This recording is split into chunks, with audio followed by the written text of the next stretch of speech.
तो जैसे ही हम इस बटन को दबाते हैं तो इसमें स्टार्टर ऑन हो चुका है। और उसके बाद यदि हमें बंद करना है तो हम इस स्विच को दबाते हैं तो ये बंद हो गया है। दोस्तों, आज के वीडियो में हम बात करने वाले हैं कि स्टार्टर को हम अलग अलग जगह से कैसे ऑन ऑफ कर सकते हैं। स्टार्टर में रिमोट की वायरिंग कैसे करते हैं जिससे कि हम रिमोट से स्टार्टर को अलग अलग जगह से ऑन ऑफ कर सकते हैं। तो रिमोट में दो स्विच होते हैं, जो कि एक एनो स्विच होता है और एक एनसी स्विच होता है। तो इन दोनों की स्टार्टर से वायरिंग कैसे करते हैं, और रिमोट वायरिंग करने के बाद हम स्टार्टर से लगी हुई मोटर को हम स्टार्टर से भी ऑन ऑफ कर सकते हैं और रिमोट के दोनों स्विच से भी हम इसे ऑन ऑफ कर सकते हैं। तो स्टार्टर में हम रिमोट की वायरिंग करने वाले हैं, तो वीडियो को लास्ट तक जरूर देखना। वीडियो पसंद आए तो वीडियो को लाइक जरूर करना और चैनल को अभी तक सब्सक्राइब नहीं किया हो तो चैनल को सब्सक्राइब जरूर कर लेना। तो चलिए स्टार्ट करते हैं। तो दोस्तों, यह है ड्यूल स्टार्टर, जिसमें कि हमें करनी है रिमोट की वायरिंग, जिसमें कि हमें एनो और एनसी स्विच की वायरिंग करनी है अलग से, जिससे कि हम इस स्टार्टर से चलने वाली मोटर को स्टार्टर से भी ऑन ऑफ कर सकते हैं और रिमोट के द्वारा दूर से भी ऑन ऑफ कर सकते हैं। तो रिमोट वायरिंग करने से पहले सबसे पहले आपको यह देखना होगा कि इसमें स्टार्टर कौन सा है, 3 फेज का स्टार्टर है या फिर सिंगल फेज का स्टार्टर है।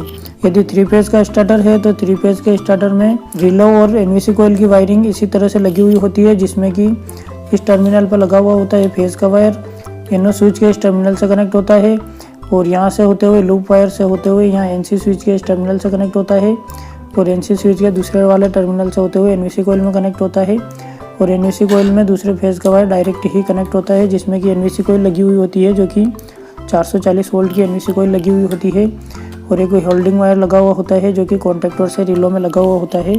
तो रिले और कॉइल की वायरिंग यदि इस तरह से है तो इसमें हम रिमोट की वायरिंग कर सकते हैं आसानी से। और यदि सिंगल फेज का स्टार्टर है और उसमें भी इसी तरह से रिले और कॉइल की वायरिंग की हुई है तो उसमें भी आप इसी तरह से रिमोट वायरिंग कर सकते हैं। और 3 फेज स्टार्टर में स्टार्टर के कॉन्टैक्टर के इन तीनों टर्मिनल से मोटर के वायर कनेक्ट होते हैं और रिलो के इन तीनों टर्मिनल से मेन सप्लाई के RY भी तीनों फेज के वायर कनेक्ट होते हैं। तो इसमें हम रिमोट वायरिंग करके देख लेते हैं, जिसमें कि रिमोट में 2 स्विच होते हैं, जो कि एक एनो स्विच होता है, नॉर्मली ओपन स्विच होता है, और एक एनसी स्विच होता है जो कि नॉर्मली क्लोज स्विच होता है। जिसमें कि हमारे पास ये 2 स्विच है जो कि इस टाइप के स्विच है, जिसमें कि ये एनो स्विच है और यह एनसी स्विच है, जिसमें कि जो इस स्विच के दोनों टर्मिनल ओपन रहते हैं और जैसे ही हम इस स्विच को प्रेस करते हैं तो ये दोनों टर्मिनल कनेक्टेड हो जाते हैं अंदर से। और उसके बाद जो यह एनसी स्विच है, इसमें यह दोनों टर्मिनल है जो कि आपस में कनेक्टेड रहते हैं अंदर से, और जैसे हम इस बटन को दबाते हैं तो ये दोनों डिस्कनेक्ट हो जाते हैं। तो पहले करते हैं इसमें एनो स्विच की वायरिंग।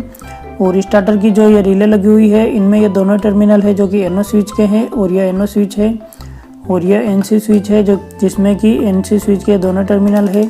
और हमारे पास है यह एनो स्विच जिसमें कि हमें वायर कनेक्ट करना है। तो इसमें हमें एक वायर लेना है जो कि रिलो के इस टर्मिनल से लेना है, इस टर्मिनल से यहाँ तक कनेक्ट करना है। और उसके बाद स्टार्टर की रिलो के जो दूसरा टर्मिनल है, यहाँ से हमें एनो स्विच के इस टर्मिनल तक वायर कनेक्ट करना है। तो हम इसमें पहले यहाँ से यहाँ तक वायर कनेक्ट कर लेते हैं एक, जिसमें कि रिमोट वायरिंग करने के लिए मैं ले रहा हूँ इसमें इतना लंबा वायर। और आपको जितने लंबे वायर की ज़रूरत है आप उतना लंबा वायर ले सकते हैं या केबल ले सकते हैं। जितने दूर से आपको स्टार्टर को ऑन करना है उतना लंबा आपको वायर ले लेना है। और यहाँ पर मैं आपको दिखाने के लिए ये छोटा वायर ले रहा हूँ। तो इसमें मैं इस वायर के एक सिरे को इस टर्मिनल से कनेक्ट कर लेता हूँ। तो इस तरह से वायर निकाल लेना है। तो वायर के एक सिरे को यहाँ कनेक्ट कर दिया और वायर का जो ये दूसरा सिरा है, इस सिरे को एनो स्विच के इन दोनों टर्मिनल में से किसी भी एक टर्मिनल में कनेक्ट करना है हमें।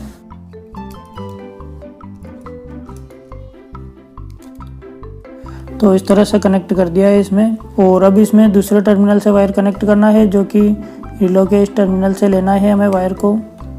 तो यहाँ से यहाँ तक हमें वायर कनेक्ट कर लेना है। और इसमें हमें रिमोट की वायरिंग करनी है, तो उसके लिए इस लूप वायर को हटा लेना है। यहाँ से बीच में जो ये लूप वायर लगा हुआ है, इस वायर को हमें हटा लेना है। तो इस तरह से हमें इन दोनों टर्मिनल के बीच से वायर को, लूप वायर को हटा लेना है। और उसके बाद इस टर्मिनल से एनो स्विच के इस टर्मिनल तक वायर कनेक्ट कर लेते हैं। तो इस तरह से हमें वायर कनेक्ट कर लेना है एनो स्विच से, जो कि इन दोनों टर्मिनल से इन दोनों टर्मिनल तक कनेक्ट करना है। तो इस तरह से इसमें एनो स्विच की वायरिंग तो हो गई है। और उसके बाद हमें करनी है एनसी स्विच की वायरिंग।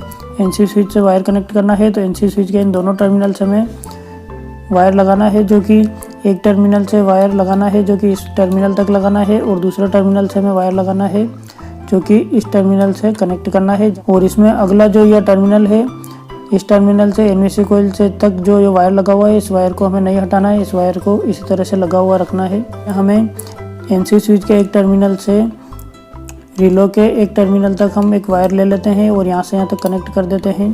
तो दोस्तों इस तरह से एनसी स्विच के टर्मिनल से एनसी स्विच के एक टर्मिनल तक वायर कनेक्ट कर दिया है।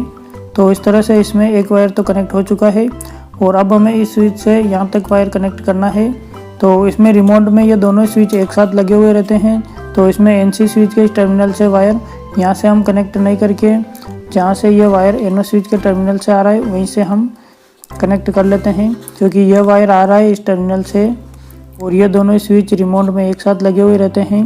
तो हमें यहाँ से यहाँ तक एक वायर कनेक्ट कर लेना है जो कि एनसी स्विच के इस टर्मिनल से यहाँ तक वायर कनेक्ट हो जाएगा। तो हम इसमें इस टर्मिनल से यहाँ तक वायर कनेक्ट कर लेते हैं एक। तो इस तरह से इसमें कनेक्ट हो चुका है, और इस वायर के दूसरे सिरे को एनसी स्विच के इस टर्मिनल से कनेक्ट कर लेना है। तो इस तरह से इसमें मैंने वायर कनेक्ट कर दिए हैं कम्प्लीटली। तो इस तरह से इसमें हमारी ये रिमोट वायरिंग कंप्लीट हो गई है, जिसमें कि यह दोनों स्विच है जो कि एक बॉक्स में एक साथ लगे हुए रहते हैं, जिसे कि रिमोट कहते हैं। और हमें रिमोट से केवल 3 वायर ही ले जाने हैं, जिसमें कि एक वायर इस टर्मिनल से कनेक्ट होगा एनसी स्विच के टर्मिनल से, और 2 वायर एनओ स्विच के दोनों टर्मिनल से कनेक्ट होंगे, जिसमें कि एनओ स्विच के इस टर्मिनल से रिमोट में दोनों स्विच के एक टर्मिनल तक वायर कनेक्ट होगा, और एनओ स्विच के इस टर्मिनल से एक वायर रिमोट में एनओ स्विच के एक टर्मिनल से वायर कनेक्ट होगा। तो इसमें यदि आप स्टार्टर को दूर से स्टार्ट कर रहे हैं और उसके लिए आप लंबी केबल लाए हैं, तो उसमें 3 वायर वाली केबल भी इसमें कनेक्ट कर सकते हैं आसानी से। तो इसमें कम्प्लीटली कनेक्ट हो चुके हैं, और अब हम इसमें स्टार्टर को ऑन करके देख लेते हैं, जिसमें कि अभी हमारे पास 3 फेज़ की सप्लाई अवेलेबल नहीं है। तो हम इसमें सिंगल फेज़ की सप्लाई से इसे चेक करके देख लेते हैं, जिसमें कि जो यह वायर रिलो से कनेक्ट है तो इसमें मैं फेज़ का वायर कनेक्ट कर लेता हूं, और जो यह वायर इस टर्मिनल से डायरेक्ट एनवीसी कोइल से कनेक्ट है तो मैं इस टर्मिनल में न्यूट्रल का वायर कनेक्ट कर लेता हूं। तो इस तरह से इसमें दोनों वायर कनेक्ट हो चुके हैं, यह फेज़ का है और ये न्यूट्रल का है। और यह स्टार्टर है जो कि 3 फेज़ का स्टार्टर है, लेकिन अभी यहाँ पर 3 फेज़ की सप्लाई अवेलेबल नहीं है। तो इसमें मैंने सिंगल फेज़ की एनवीसी कोइल लगा दी है, जो कि 220 वोल्टेज की एनवीसी कोइल है।